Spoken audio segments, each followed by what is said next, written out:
আসসালামু আলাইকুম, কেমন আছেন সবাই? আশা করি যে যেখানে আছেন সবাই অনেক ভালো আছেন, সুস্থ আছেন।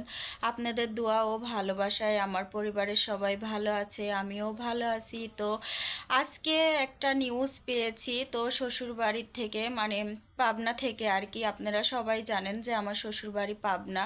তো পাবনা থেকে হচ্ছে আমারকে ফোন আসে যে নাজমুল হাসান বাপ্পিকে তো আপনারা সবাই চেনেন, তো বাপ্পি ভাইয়ার আম্মা হচ্ছে মারা গেছে আর কি। এটা শুনে আমার অনেক কষ্ট লাগছে, কি বলবো। একটা সন্তান যখন মা হারায় সেই সন্তানই বোঝে যে মা হারানো কতটা কষ্ট।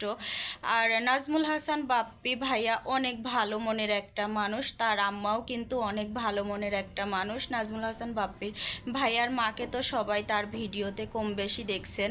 তো ভাইয়ার জন্য অনেকটা কষ্ট লাগছে, আর কাকিমার জন্য সবাই অনেকটা, মানে অনেক দোয়া করবেন আর কি, সে যেন বেহেস্ত নসিব করে, আল্লাহ তালা যেন তাকে বেহেস্তবাসী করে আর কি। আর নিশি আপাও তো হচ্ছে এখন মালয়েশিয়াতে আছে, আর মালয়েশিয়া থেকেও সে আসতে পারছে না, শুনে অনেকটা কষ্ট লাগছে আর কি। তো আমারও ছোটোখাটো একটা চ্যানেল আছে, আপনারা সবাই জানেন। তো আমাকেও হচ্ছে কমিউনিটিতে কমেন্ট করছে যে হচ্ছে মানে কমেন্ট করছে যে না, বাপ্পি ভাইয়ার আম্মা কিভাবে মারা গেল। তো আসলে বাপ্পি ভাইয়ার আম্মা হচ্ছে মারা গেছে স্ট্রোক করে। তো বাপ্পি ভাইয়াও তো ঢাকাতে ছিল, তিশা ভাবিও ঢাকাতে ছিল, আপনারা সবাই জানেন। শুধু তান হচ্ছে তার দাদির কাছে ছিল। আর তানজিলা যেহেতু অসুস্থ, তো তানজিলা তো শ্বশুরবাড়িতে ছিল, আপনারা সবাই জানেন। তো হঠাৎ করে স্ট্রোক করে সে মারা গেছে। তো কি বলবো, শুনে হচ্ছে অনেকটা খারাপ লাগছে। আর এই ফোন নিউজটা পাওয়ার পরে আমি সঙ্গে সঙ্গেই হচ্ছে নীলাকে ফোন দিই। তো নীলাকে ফোন দেওয়ার পরে নীলাকে আমি ফোনে পাই নাই। তো আমার শ্বশুরবাড়ি থেকে আমাকে এই খবরটা দেয়া হলো যে বাপ্পি ভাই আর আম্মা মারা গেছে। তো শুনে অনেকটা কষ্ট লাগছে। আর ভালো মানুষ কিন্তু বেশি দিন দুনিয়াতে লাস্টিং করে না, আপনারা সবাই জানেন। তো সবাই কাকিমার জন্য দোয়া করবেন, আল্লাহ তাআলা যেন কাকিমাকে বেহেশতবাসী করে, জান্নাতবাসী করে। তো সবাই তার জন্য দোয়া করবেন, তার ফ্যামিলির জন্য দোয়া করবেন। আর বাপ্পি ভাইয়ার আম্মা কিন্তু বাপ্পি ভাইয়াকে, নিশি আপাকে, তিশা ভাবিকে, তানজিলাকে অনেক বাসে, তাদের ব্লগ দেখি আমি। তো আমার ছোটোখাটো একটা চ্যানেল কিন্তু খোলা হয়েছে নীলার মাধ্যম দিয়ে। তো নীলা হচ্ছে, সবাই চেনেন নীলাকে, আমার ভিডিওতে দেখছেন, আমাকেও ওর ভিডিওতে দেখছেন। তো নীলা হচ্ছে আমার চ্যানেলটা খুলে দেয় তানজিলার মাধ্যমে। তো তানজিলা হচ্ছে যেহেতু নীলার হচ্ছে কাকি হয়, মানে নীলাকে কাকি বলে তানজিলা, তো তানজিলা হচ্ছে আমার চ্যানেলটা খুলে দেয়। আর ওদের সঙ্গে কিন্তু আমার কখনোই দেখা হয় নাই। আমার শ্বশুরবাড়ি থেকে অল্প একটু দূরে, কারণ আমি ঢাকাতে থাকি আর ওরা হচ্ছে বাড়িতে থাকে। কিন্তু ওদের ব্লগ ভিডিওগুলো আমার অনেক ভালো লাগে, আমি অনেক দেখি। এক কথায় ওদের হচ্ছে আমি কি বলবো, মানে অনেক ভালোবাসি।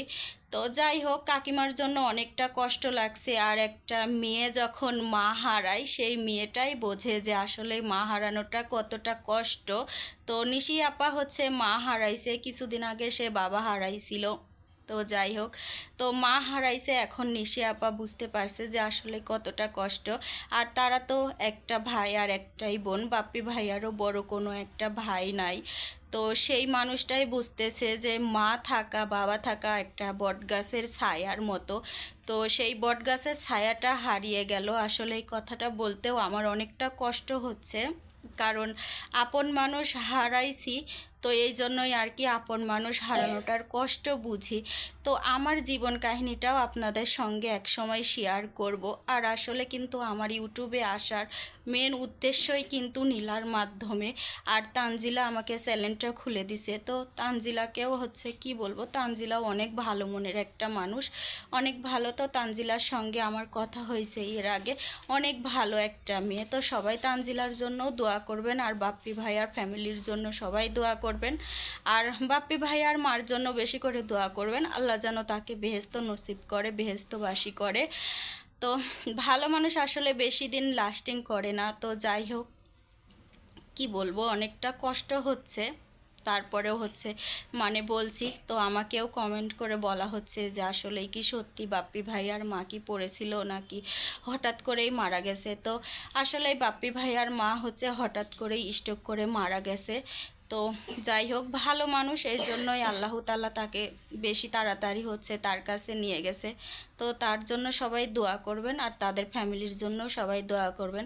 তো সবাই ভালো থাকবেন, সুস্থ থাকবেন। আজকের মতো এই পর্যন্তই। আসসালামু আলাইকুম, আল্লাহ হাফেজ।